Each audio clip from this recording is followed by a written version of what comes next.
Welcome to another episode of Iconic Freedom, the Formula. We are setting the standard for accountability and responsibility, the ownership of your choices and the consequences for those choices. Let each care for self, and all will be cared for.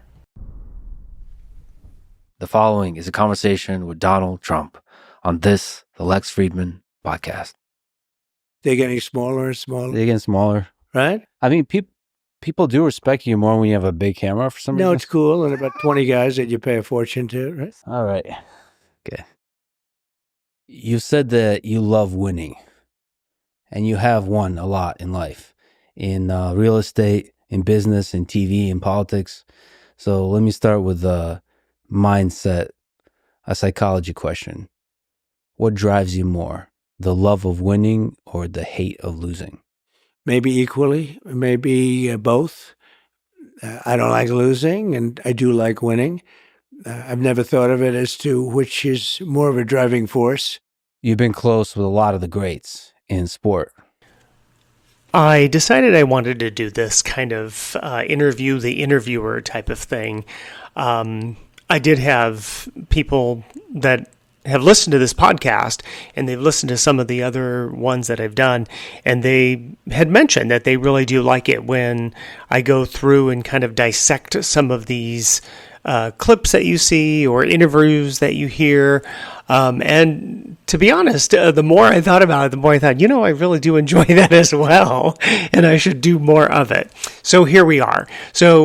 And first, right out of the gate, is this guy, Lex Friedman, who is interviewing President Trump. And so I decided to start with this one. I will do one on the Dana Bash interview as well, because I think there's something, kind of interesting about that one in regards to, the whole dynamic and the exchange of it. But I'm going to start with the observation of this particular one in that opening clip that you saw, and that Lex intentionally didn't call him President Trump. You can observe that with other interviews President Trump has been a part of, that generally people who have a regard for him address him as president. And I thought that was kind of an interesting moment just to start with. And then in his first question with the president, I thought it was interesting that he says, qualifying a question as psychology, and sets this up to subjugate, right? Supposedly, Lex thinks himself at a particular level, which to qualify a question for what reason, for what self-interest, that he's going to ask him a psychology question of winning and losing. For what purpose? Why not just ask the question, do you like winning or losing more? And then the president will say it.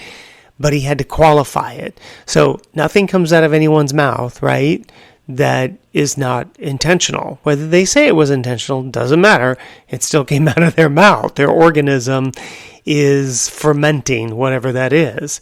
Okay, so then it signals to the president that Lex is assessing or evaluating the president from some sort of expert position, which I thought, this is like kind of interesting, buddy, that okay, well, you don't really know this guy, and this is how you want to start your interview with him right out of the gate. One of the great things about people from the business world is they're often great deal makers, and you're a great deal maker, and you've talked about the war in Ukraine, and that you would be able to find a deal that both Putin and Zelensky would accept. What do you think that deal looks like? I think the deal, and I wouldn't talk about it too much, because I think I can make a deal. If I win as president-elect, I'll have a deal made, guaranteed. That's a war that shouldn't have happened. Okay, so this second clip is kind of interesting because he starts it off by saying one of the great things about deal makers. Okay, again, this is a type of flattering to set up the question in such a way for a particular outcome. What is the outcome? I don't know. And frankly, I don't care.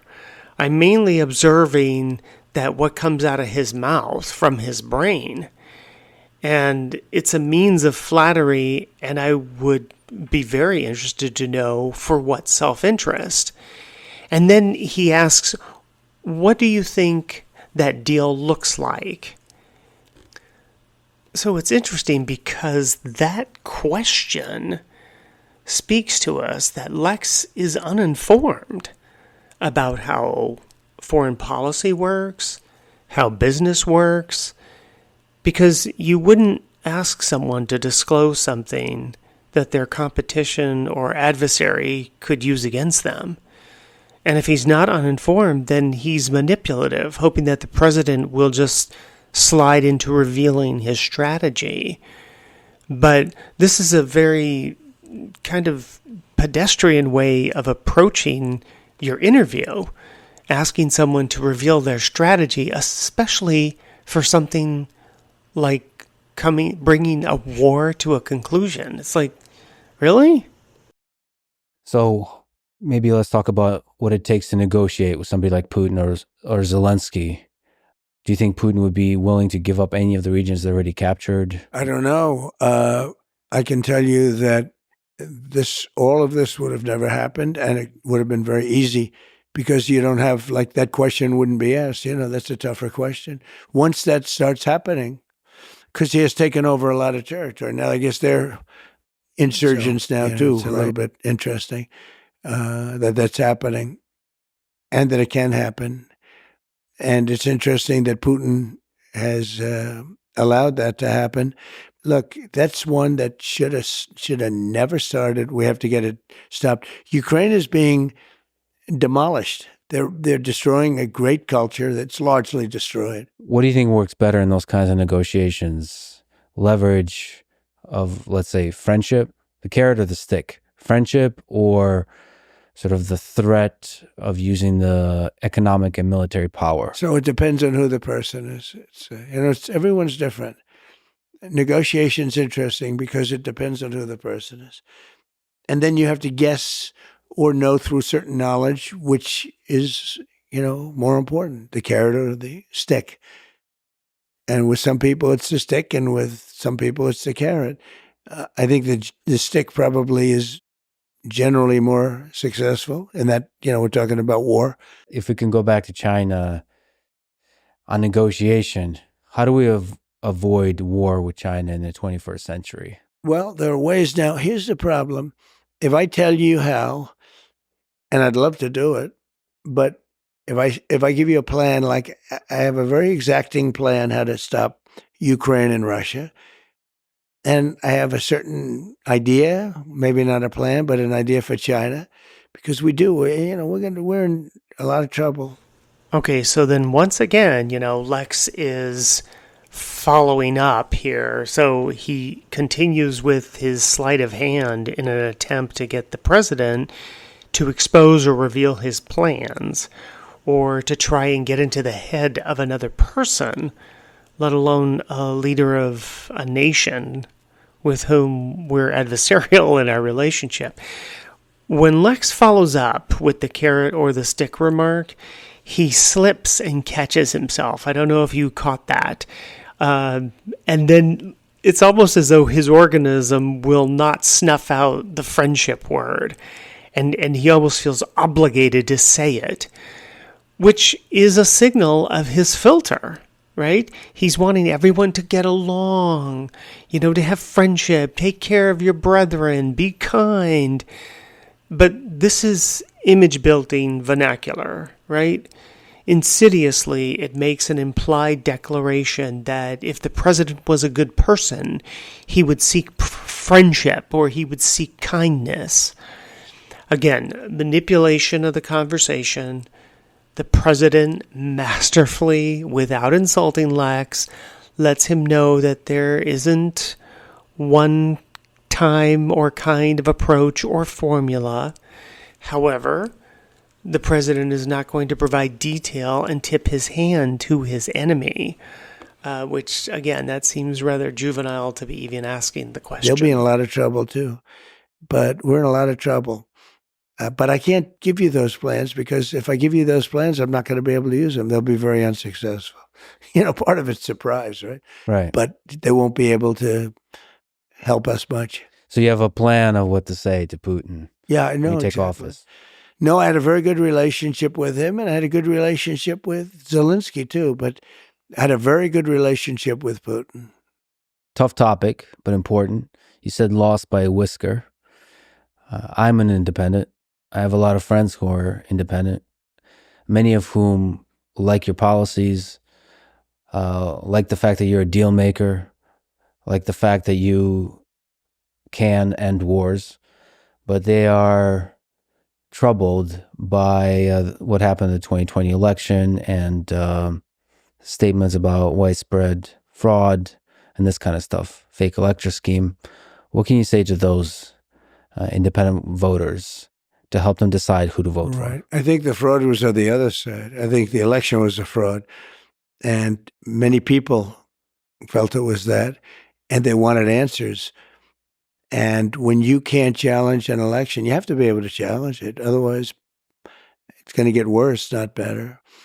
And there are lots of ways to solve this problem. Go to paper ballots, do it the easy way. I mean, the paper ballots, and you have voter ID, and you have same-day voting, and you have proof of citizenship, which is very important because we have people voting that are not citizens. They just came in. And once again, Lex is making another attempt to get the president to disclose his plans and strategy. Either he's manipulative, trying to angle it from another direction, or he's just not very bright. The president already said that to him, that he's not going to disclose to him what the strategy is. And then was a little more, blunt about it. It's like, well, I can't use it then. It's just like, is this guy comprehending this?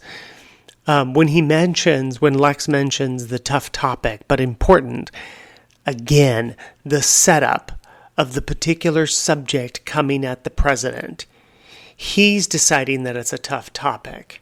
He's deciding that it's important, rather than just asking the president about that question. Then he virtue signals. Then Lex decides to virtue signal and manipulate the potential outcome by stating his particular stance. And, in quotes, his friends are troubled about the fraud and fake election scheme. And this statement merely reveals that Lex has very little, if any, knowledge of the voter fraud that happened in 2020, 2022, prior and beyond. And then he seeks to ask the president to take care of their feelings regarding this topic. Essentially, they would like everybody to be nicer, kinder in his approach, and in their opinion, not go off the rails and talk about fraud.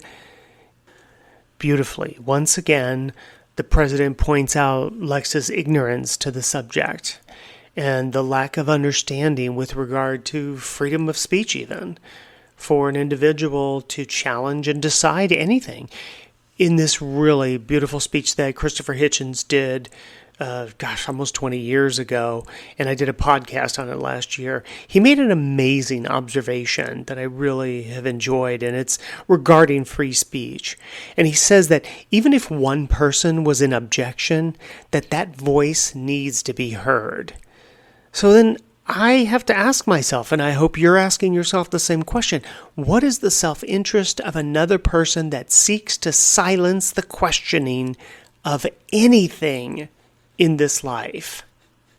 And every time you silence somebody, you make yourself a prisoner of your own action because you deny yourself the right to hear something. In other words, your own right to hear and be exposed is as much involved in all these cases as is the right of the other to voice his or her view. Indeed, as John Stuart Mill said, if all in society were agreed on the truth and beauty and value of one proposition, all except one person, it would be most important, in fact, it would become even more important that one heretic be heard, because we would still benefit from his perhaps outrageous or appalling view. In more modern times, this has been put, I think, best by a personal heroine of mine, Rosa Luxemburg, who said that the freedom of speech is meaningless unless it means the freedom of the person who thinks differently. if that's the case with everybody, as it more or less is, and one person gets up and says, you know about this Holocaust, I'm not sure it even happened.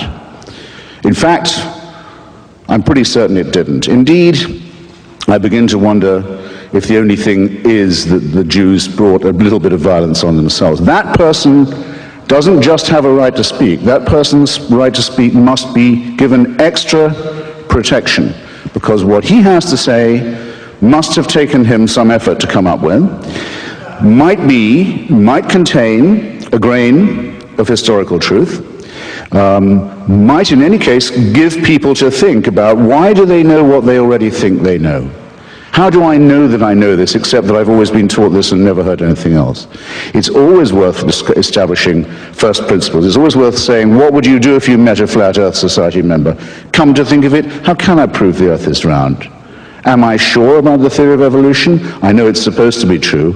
Here's someone who says there's no such thing, it's all intelligent design. How sure am I of my own views? Don't take refuge in the false security of consensus and the feeling that whatever you think, you're bound to be okay because you're in the safely moral majority. Well, let me just linger on the election a little bit more. For this election, it might be a close one. What can we do to avoid the insanity and division of the previous election, whether you win or lose? Well, I hope it's not a close one. I mean, I don't know how people can vote for somebody that has destroyed our country. Okay, so once again, he's trying to get the president to disclose his strategy at the beginning of that. And it just seems like, I don't know what's not getting through to you, buddy. You're not too bright when the president has already said that he wouldn't disclose it. It's just kind of interesting to me. Then he starts to ratchet up like the rhetoric, calling what happened the last time the insanity regarding the election. And, perhaps from someone who is not in reality, I would imagine that it would look like insanity. Because you had so many people cheating and lying, and if you're not in reality because you're emotional, which Lex is, then I could understand it. But the evidence is very clear; it's out there. And to quote a wonderful phrase, don't just accept what is heard or shown, Lex. Give yourself the reward of satisfaction through knowledge of reality by doing research on your own and coming to your own conclusions. Let me ask you about Project 2025. So you've publicly said that you don't have any direct connection to Project Nothing. I know nothing about it. And they know that too. Democrats know that. And I purposely haven't read it because I want to say to you, I have no idea what it's all about. It's easier than saying I read it and, all of the things. No, I purposely haven't read it. And I've heard about it. I've heard about things that are in there that I don't like. And there's some things in there that everybody would like. But there are things that I don't like at all. Let me ask you about my good friend Joe Rogan. So you had a bit of tension with him. So when he said nice things about RFK Jr., I think you've said some not so nice things about Joe. And I think that was a bit unfair. And as a fan of Joe, I would love to see you do his podcast because he is legit the greatest conversationalist in the world. So yeah. What's the story behind the tension? I don't think there was any tension. And I've always liked him, but I don't know him. I mean, I only see him when I walk into the arena with Dana and I shake his hand. I see him there and I think he's good at what he does, but I don't know about doing his podcast. I mean, I guess I'd do it, but I haven't been asked and I'm not asking them, I'm not asking anybody. It sounds like a challenging negotiation situation. No, it's not. It's not really a negotiation. And he's sort of a liberal guy, I guess, from what I understand. But he likes Kennedy. This was before I found this out before Kennedy came in with us. He's going to be great. Bobby's going to be great. But I like that he likes Kennedy. I do too. He's a different kind of a guy, but he's got some great things going. And I think he's going to be beyond politics. I think he could be quite influential in taking care of some situations that you probably would agree should be taken care of. the Joe Rogan post as an example. I would love to get your psychology about behind the tweets and the post on truth. Are you sometimes being intentionally provocative, or are you just speaking your mind? And are there times where you regret some of the truths you've posted? Yeah, I do. I mean, but not that often, honestly. I do a lot of reposting. Okay, so I thought this one was kind of an interesting question that he was focusing on 2025. I'm not really sure why. I'm not sure what Lex was doing with this question. However, what did occur to me when he started talking, I stopped listening, and all I could think of is that he spent time on this, and he didn't even ask the president about the assassination attempt that was on him, how he went choosing his VP, what did he think of the RNC, what were his thoughts about Kamala. I thought that piece was a little remarkable. And then the second follow-up to that, when he says, let me ask you about my good friend Joe Rogan, and it seems there was a bit of tension. What a fascinating setup, right? So he's already going into the precursor of this, and you can tell the fix is in, because first of all, he's disclosing his relationship. He's disclosing the level of his relationship, and then implying and projecting onto the president's tweet some sort of tension. So again, this is Lex trying to get into the head of the president. So you might say, well, you're trying to get in the head of Lex. Actually, I'm not. I'm just observing to you what just got exchanged. Go back and listen to it, because that's what he's doing.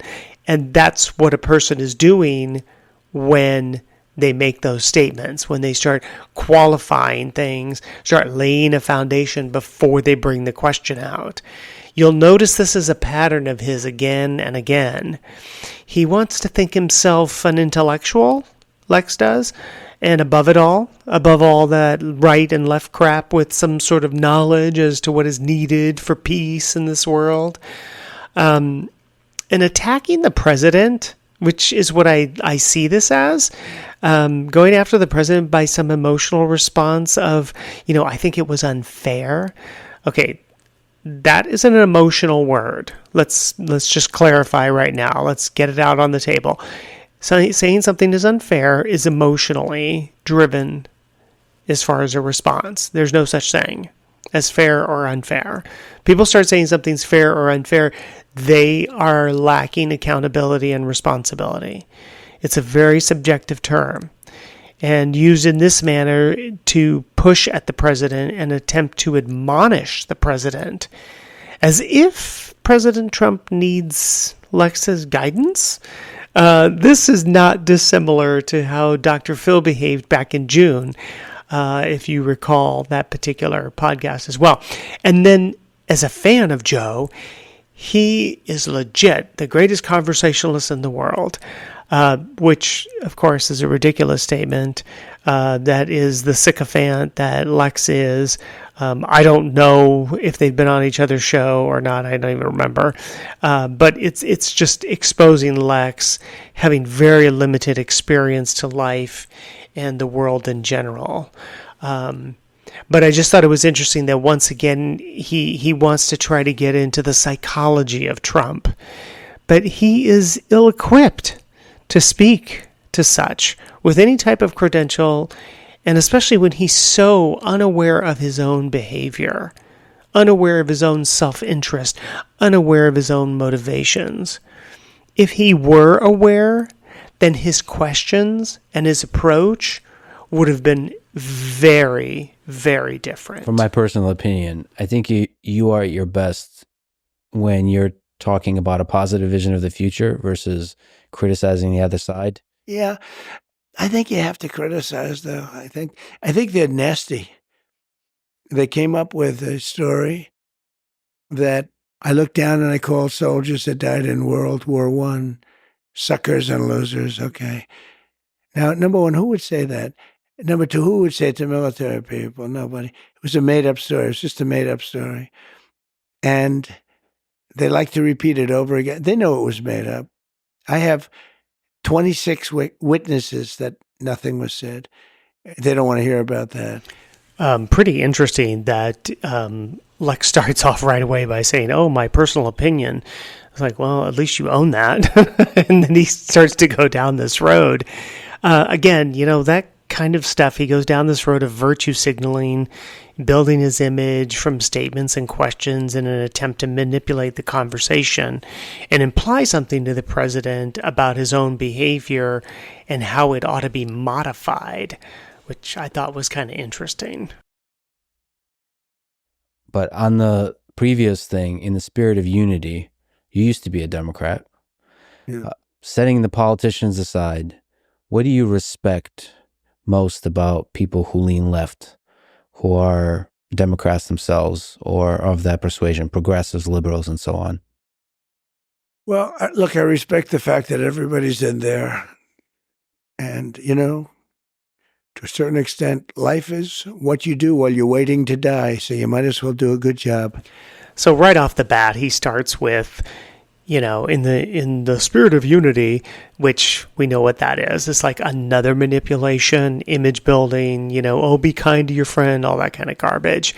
And then, then he goes down this road and he actually points to the president and says, well, you used to be a Democrat, as though that's supposed to have the president behave in a particular way, or all of a sudden, the president would have a change of heart, or, you've walked in their shoes, that kind of garbage. There's a lot of people listening to this, myself included, that doesn't think that Kamala is a communist. Well, she's a Marxist. Her father's a Marxist. That's right. And she's advocating. It's a little unusual. She's advocating for some policies that are towards the direction of democratic socialism, let's say. But there's a lot of people that kind of know the way government works, and they say, well, none of those policies are going to actually come to reality. It's just being used during the campaign to, groceries are too expensive, we need them cheaper, so let's talk about price controls, and that's never going to come to reality. It could come to reality. Look, she came out with price control. It's been tried like 121 different times at different places over the years. And it's never worked once. It leads to communism. It leads to socialism. It leads to having no food on the shelves. And it leads to tremendous inflation. It's just a bad idea. Whenever we use terms like communism for her, and I don't know if you know this, but some people call you a fascist. Yeah, they do. So I figure it's all right to call them a communist. Yeah, they call me a lot worse than I call them. They do indeed. It's just sometimes... It's interesting, though. They'll call me something that's terrible, and then I'll hit them back. And they'll say, isn't it terrible what Trump said? I said, well, wait a minute. They just called me. So I believe you have to fight fire with fire. I believe they're very evil people. These are evil people. We have an enemy from the outside, and we have an enemy from within. And in my opinion, the enemy from within are radical left lunatics. And I think you have to fight back. Whenever there's a lot of fighting fire with fire, it's too easy to forget that there's a middle of America that is that's moderate and kind of sees the good in both sides and just likes one side more than the other in terms of policies. Like I said, there's a lot of people that like your policies, that like your skill in being able to negotiate and end wars, and they don't see the impending destruction of America. We had no wars when I was president. This piece was kind of remarkable that Lex starts with a declaration of Kamala not being a communist and making that implication to the president, of course, is already attempting to manipulate the conversation and drive the conversation, right? And instead of really asking a question, he's really making declarative statements. Of course, President Trump, in his humorous way, retorts that, well, she's a Marxist, and then he starts chuckling. And it was interesting that Lex was not able to acknowledge to the president, that Marxism, communism, that they have their roots and all that kind of stuff.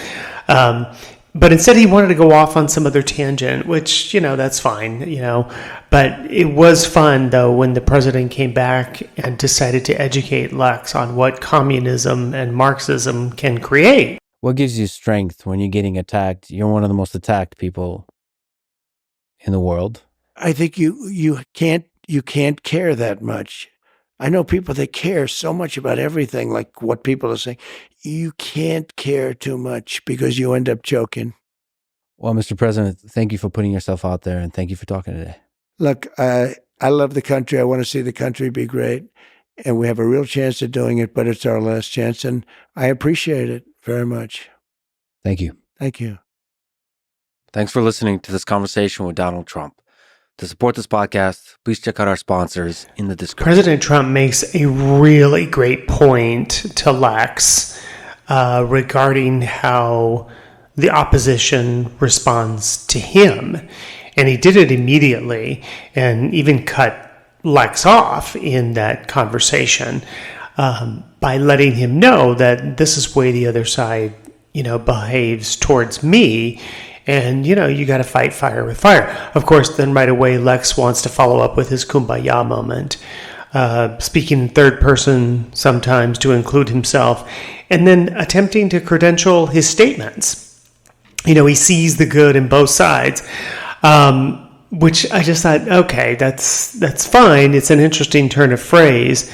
Follows up with more flattery, to which the president responds with more reality, which is absolutely what we want him to do. A brilliant response by President Trump about not caring. And essentially, he's calling out Lex for all of his image building throughout the interview, whether it was intentional or not. He was, whether or not the president was being intentional in calling him out. That's really what he was doing. It was like, you can't care. And yet, you could see the image building that was going on with Lex the entire interview. And he kept trying to get the president to see the error of his ways or his behavior, or to soften a little bit.